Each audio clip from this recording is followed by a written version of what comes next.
Michael, hi. How are you? I file a very legitimate workers' comp case, and then I get this affidavit signed by my client purporting to never wanted to file a claim, and then, of course, dismissing and resolving any all claims.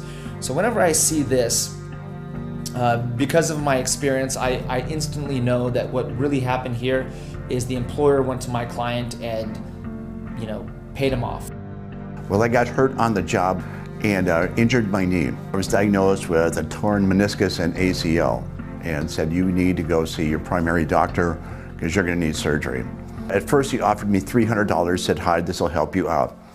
Then he said, well, you know what, you're probably going to need a couple $100 more, so he gave me $500. I ended up going from a condo to a motel to living in the parking lot of the office where I was at.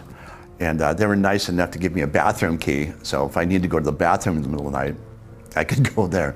How are you? He was homeless, and his employer said, I'll take care of you, and gave him $500 cash. And when you're homeless and you have $500 cash right there, he pretty much didn't have an option. It's either be homeless and not eat, or have a room and board for a few more days and get some food in his belly. The guy was just trying to get out from underneath the loan. He wasn't my friend, didn't care about me, and Michael Burgess did care and took care of everything. When I needed something, we'll work this out, don't worry about it, Chuck. So what I did was immediately fire off the following response to Mr. Nodell. My client is still asserting his workers' compensation claim despite the 42816 document. My client is also asserting that the affidavit you provided me is 100% completely inaccurate and procured under duress. As such, I hold no weight to this document.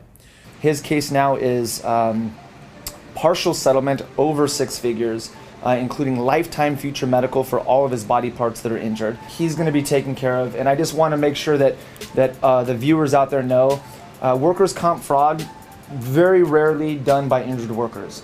99% of the time it's the employer who's defrauding the injured worker because they're not making them aware of their rights to file a workers' comp claim. They are persuading them not to file. They're saying, hey, I'll pay you under the table, I'll take care of this. And they're either not taking care of that, but also they're entitled to compensation for their injuries. I'm doing fantastic thanks to Michael, and I appreciate him and love them all. They're great. And if you have questions or concerns, call my office. I'm a fighter, and I'm not afraid to take on any employer. I don't care how aggressive they're being, especially if they're purporting workers' comp fraud. I will get justice for my clients.